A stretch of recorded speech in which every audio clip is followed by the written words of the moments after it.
Buenas tardes nuevamente a nuestro programa Salud Emocional. Yo soy la terapeuta Mirta Soto. Estamos aquí una vez al mes, en la segunda entrevista del mes, con los temas de inmigración, y tenemos nuevamente con nosotros al licenciado de inmigración Edwin Colón. Hola Edwin, gracias por estar nuevamente acá. Edwin es abogado de inmigración y socio del bufete de abogados de Castro Foden LLC aquí en la ciudad de Hartford. Hoy queremos seguir con el tema de inmigración, que es un tema que está, como decimos en Puerto Rico, caliente, potente, porque tantas cosas que están sucediendo en el ámbito de inmigración. Edwin, dinos un poquito de cómo es el proceso legal para una persona que está fuera de este país y quiere venir aquí legalmente. ¿Cuáles son las formas y las avenidas que están abiertas para que esta persona pueda aplicar y entrar al país de una manera legal? Gracias, Mirta, por la invitación y buenas tardes a todas las personas que están viendo. Yo creo que es importante hablar a grandes rasgos de lo que contempla lo que se llama la Ley de Inmigración y Naturalización. La Ley de Inmigración y Naturalización fue enmendada, ha sido enmendada varias veces, pero las enmiendas principales son las del 1952 y las del 1997, que fue una reforma migratoria que ocurrió bajo la administración del presidente Clinton en aquel entonces. Y el concepto básico de inmigración es que una persona tiene, para entrar a Estados Unidos, tiene que pedir consentimiento o permiso para entrar. Y una persona puede entrar con el intento de emigrar a Estados Unidos permanentemente o simplemente venir por un tiempo limitado. Entonces, el término legal es visa inmigrante o visa no inmigrante. Una visa no inmigrante, por ejemplo, una visa de turista. O un estudiante que viene a estudiar a Estados Unidos, a una universidad, pues esas personas aplican en el consulado de su país para ese tipo de visa. Por un propósito específico. No se van a quedar acá. No inmigrante, exacto. Esa persona es inspeccionada y admitida a Estados Unidos con esa visa, ¿no? Una persona que entra con una visa inmigrante, pues estamos hablando de, por ejemplo, una persona que ha sido peticionada por un familiar inmediato. Y familiar inmediato para propósito de inmigración son padre, madre, hijo, hermanos. Y hay el Departamento de Estado de Estados Unidos todos los meses publica una tabla que te indica el término de espera para cada tipo de visa de familiar inmediato. Por ejemplo, un familiar inmediato que es ciudadano americano que está peticionando a su cónyuge que está afuera, no hay espera, ¿verdad? Pero sí hay un proceso de consular que la persona tiene que pasar, y ese proceso puede tardar a veces de 1 año a 2, dependiendo del tipo de espera que hay en ese consulado. Un hermano, para darte un ejemplo diferente, un hermano que pide a otro hermano o hermana, y él espera en muchas de esas tablas a veces de 8 a 12 años, que es en comparación, ¿no?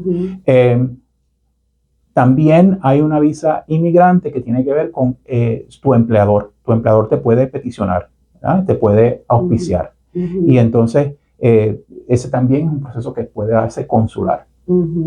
Algo bien importante para aclarar es que ese concepto de entrada. Si entraste de forma legal, te inspeccionaron en la frontera, un oficial de la patrulla fronteriza te estampó tu pasaporte cuando entraste. Por ejemplo, entraste con una visa de turista. Más adelante, por alguna razón, te quedaste más del término que te establece la ley, que está así siempre 6 meses, ¿no? Te dan 6 meses para estar de visita. Y te quedaste, ¿verdad? Y entonces más adelante conoces a una persona, te enamoras, te casas. Esa persona es ciudadana americana, te pide. Como entraste de forma legal, te inspeccionaron, puedes ajustar estatus en Estados Unidos. Siempre ahora, y cuando sea antes de los 6 meses, ¿no? ¿De esa visa original? No. Buena pregunta. Es básicamente que entraste de forma legal, ¿verdad? Para tú poder ajustar estatus en Estados Unidos, tienes que haber tenido una inspección y te tienen que haber aprobado la entrada, ¿verdad? Te habían sellado tu pasaporte como que entraste de forma legal. Si no entraste de forma legal, entraste por la frontera sin autorización, pues tienes un castigo. Ese es lo que la ley de reforma migratoria en el 97 implementó. Antes del año 97, de septiembre del 97, una persona podía tener 3, 4, 5 entradas y no había un castigo, ¿verdad? Entonces, esa persona salía de su consulado y regresaba sin problema. Desde el año 97, si una persona se queda en Estados Unidos de forma ilegal o sin autorización por más de un año, esa persona tiene que buscar la forma de ajustar y entonces tiene que salir. Por lo general tiene que salir al consulado de su país para entonces entrar con la visa inmigrante.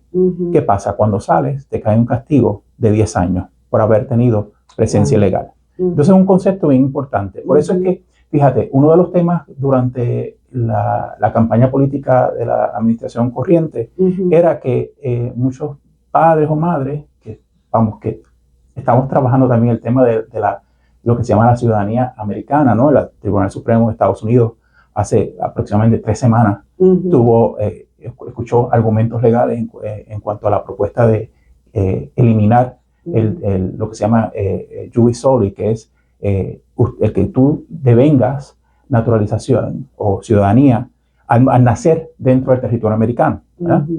Entonces uno de los conceptos durante la campaña política era que pues muchas de estas personas venían a Estados Unidos a tener hijos, lo que llaman niños anclas, ¿verdad? ¿Por qué? Porque entonces la falta de conocimiento es que inmediatamente ese hijo o hija cumple 21 años, puede pedir a ese padre o madre que entró de forma ilegal. Por supuesto, puede hacer la petición, mas sin embargo ese padre o madre no tiene forma de ajustar estatus. En Estados Unidos tiene que salir al consulado, ¿verdad? Y al momento de salir le entra un castigo de 10 años. Que el castigo significa que no puedes devengar beneficio migratorio ni entrar a Estados Unidos por 10 años una vez sales. Hay muchas formas que una persona puede obtener. Por ejemplo, hay un perdón consular. Ese perdón se hace estando la persona aquí dentro de Estados Unidos. Ese perdón, para ese perdón tienes que tener un familiar cualificante. Casi siempre tiene que ser padre, madre, residente o ciudadano, o cónyuge que sea ciudadano o residente legal, que sufriría de forma extrema el que esa persona no pueda hacer la residencia. Exacto. No todo el mundo tiene ese familiar cualificante. Es la mayoría de los casos de las personas que lamentablemente pues los hijos le pueden pedir, pero no, sin embargo no pueden obtener ese perdón consular. Otras personas tienen lo que se llama un parol militar, ¿verdad? Ese hijo o hija puede enlistarse en las Fuerzas Armadas de Estados Unidos y a través de haberse enlistado y servir en las Fuerzas Armadas puede otorgarle al padre o madre un parol militar. Y ese parol militar le permite al padre o madre poder ajustar estatus dentro de Estados Unidos. Es una de las formas que también muchas personas, cuando no tienen un familiar cualificante, pueden ajustar estatus en Estados Unidos. A través de su hijo o hija que están sirviendo en el ejército. Son diferentes maneras. Lo importante aquí es, como dice Edwin, entender las legalidades detrás del asunto de entrar a este país. Es como todo. Si yo quiero mudarme a España, un ejemplo, no siendo ciudadana española, pues yo me tengo que someter a las exigencias de inmigración de ese país, ¿verdad? Si yo quiero quedarme a vivir allá. De igual manera, acá nosotros entendemos ¿verdad? En la humanidad y en la compasión que tenemos con nuestra comunidad latina, que la gente entre ilegal pues por muchas maneras y muchas razones desesperantes, a veces persecución en sus países, la situación financiera, pero pues se le complica más la vida a usted y a las personas que tal vez tiene acá esperándole cuando usted lo hace de una manera ilegal. Edwin, ¿qué está sucediendo ahora?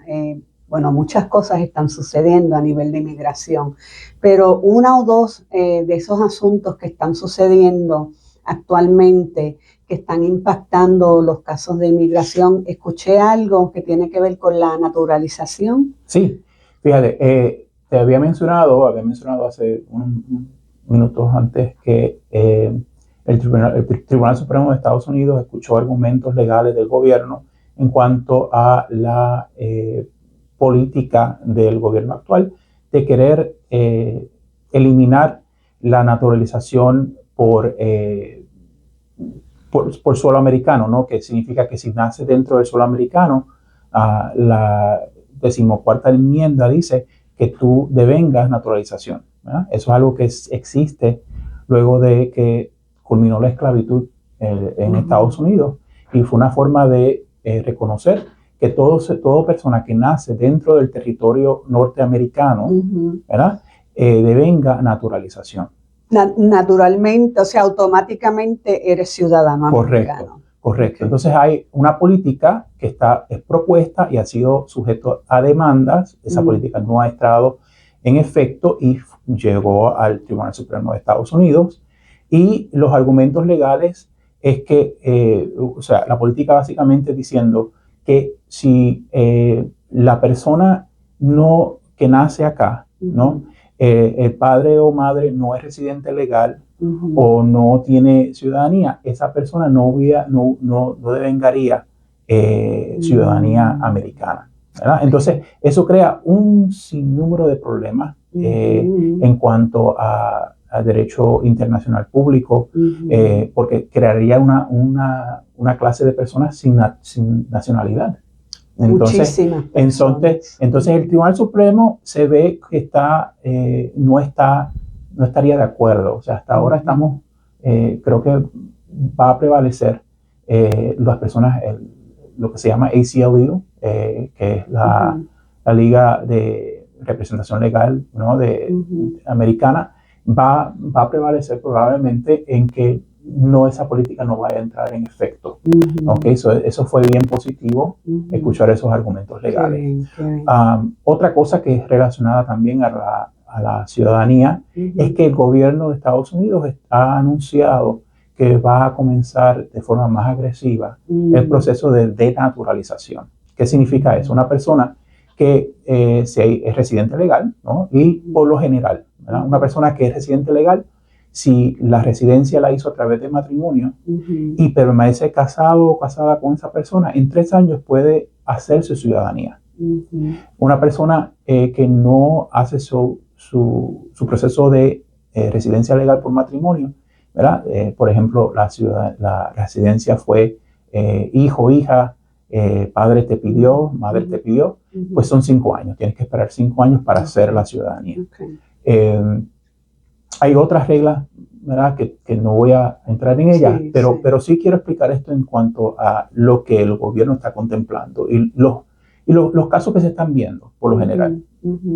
Y para que la gente no entre en pánico ni miedo, porque el proceso de denaturalización es un proceso bien severo y bien que conlleva un peso de prueba bien alto para el gobierno. O sea, no es que simplemente diga, te voy a enviar un documento legal para retirar tu ciudadanía. Tienen que llevar un proceso legal en una corte de distrito. Entonces, una corte federal que tiene protecciones constitucionales en ese proceso. Bien. Básicamente, las personas que pueden pasar por un proceso de naturalización, por lo general son este tipo de personas que cometieron un crimen. Y ese crimen, al momento de hacerte ciudadano, una de las preguntas que te hace el gobierno en tu aplicación es: ¿alguna vez has cometido un crimen por el cual nunca se te ha arrestado o se te ha juzgado? Y te voy a dar un caso concreto, ¿no? Un ejemplo concreto. Te hiciste ciudadano en el 2025. Más sin embargo, al momento de hacerte ciudadano y contestar esa pregunta, de si alguna vez cometiste un crimen por el cual nunca se te ha juzgado o se te ha arrestado, tú contestaste que no. Pero ¿qué pasa? En el 2026 te arrestan por abuso sexual, ¿verdad? En un caso que las alegaciones son que ocurrió en el 2023. Pues en el 2025. ¿Y qué pasa? En el 2026 tu abogado criminal, de casos criminales, te dice: bueno, entra un veredicto de nulo contendere, que es que no voy a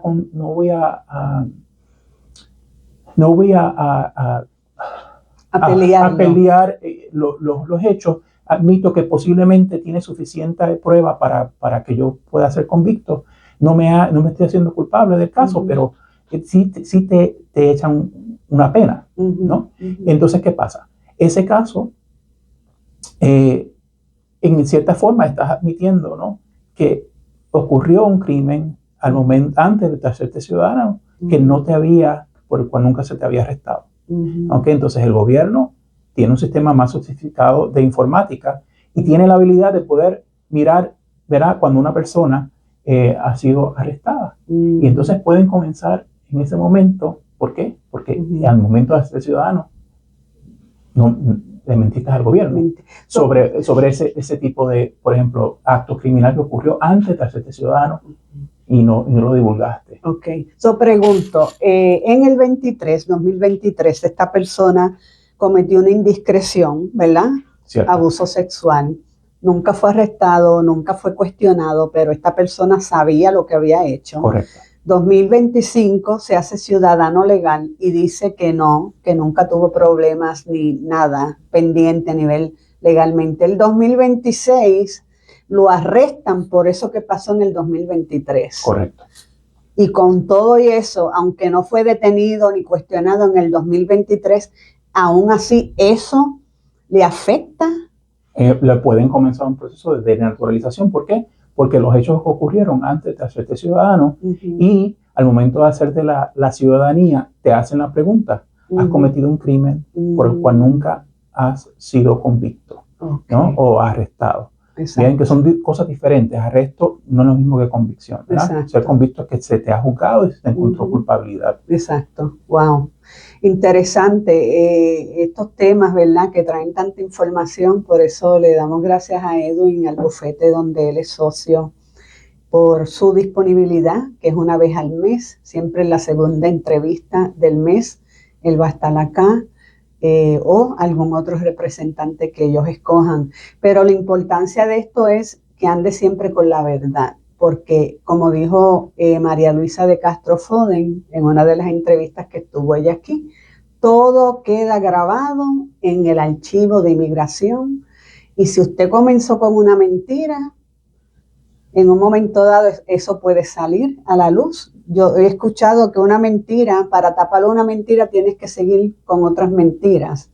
Y la importancia de consultar con un abogado de inmigración para que le oriente bien y usted pueda triunfar en su caso.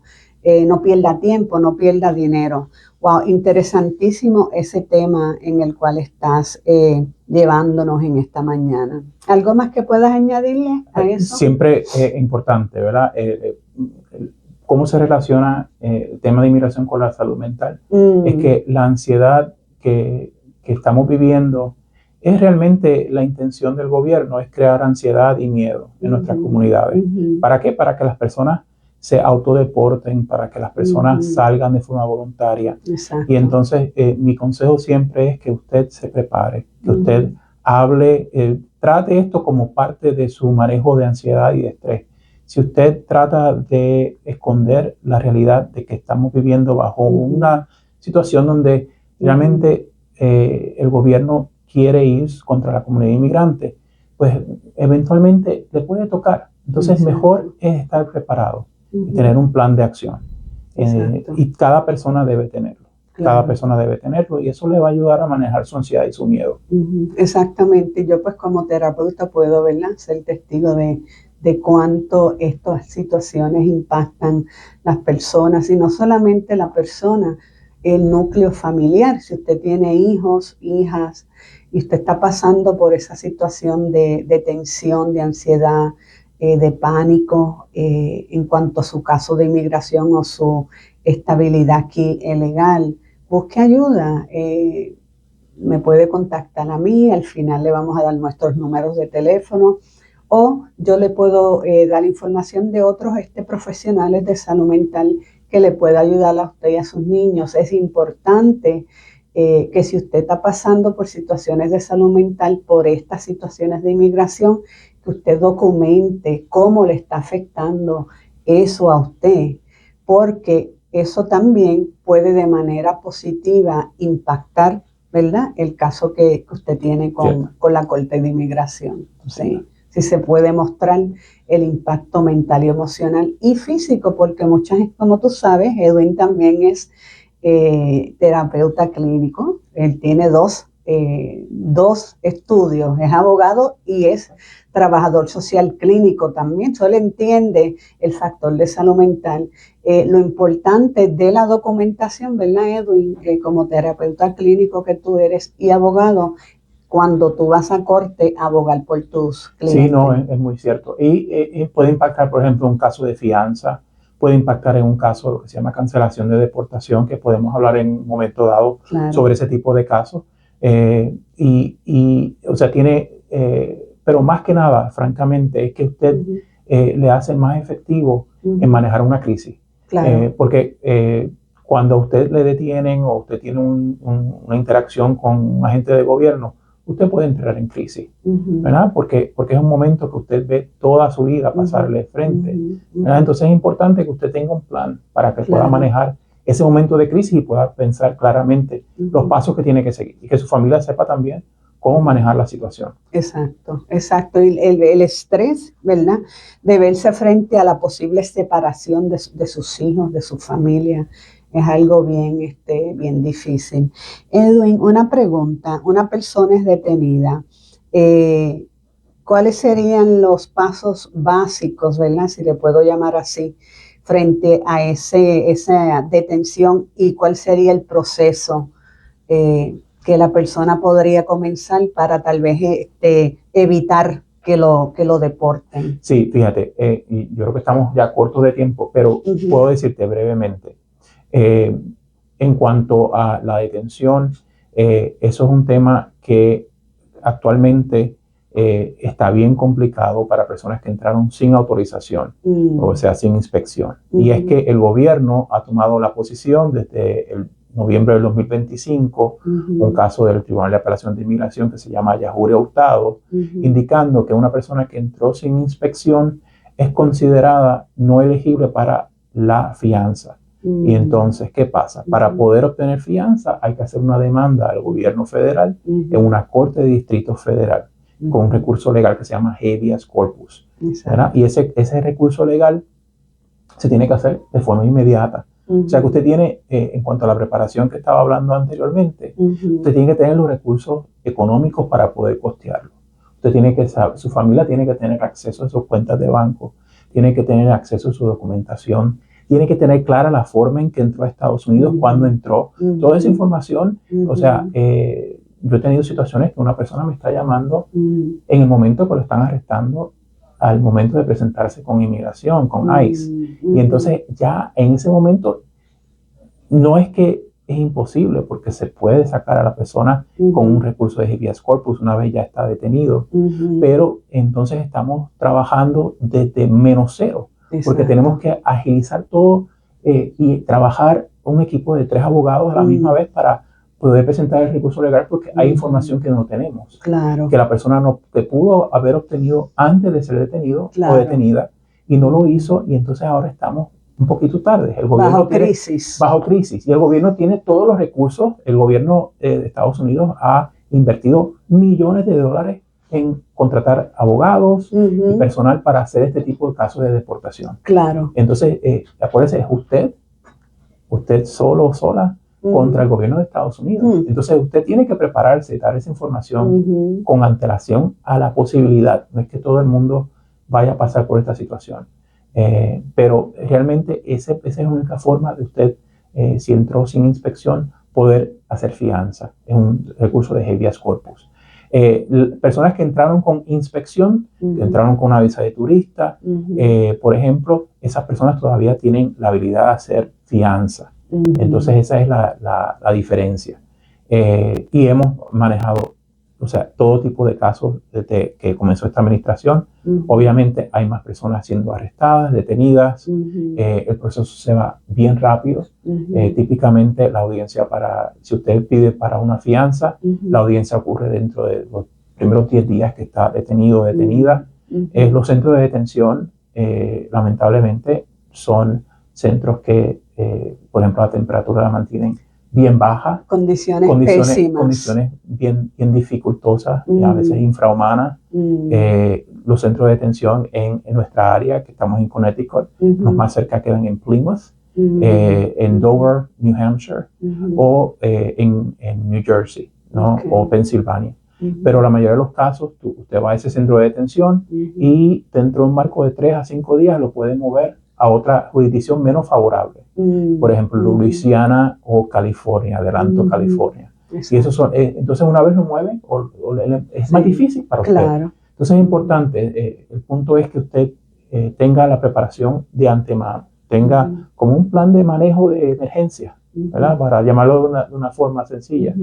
Y no esperar el momento de la crisis. Bien.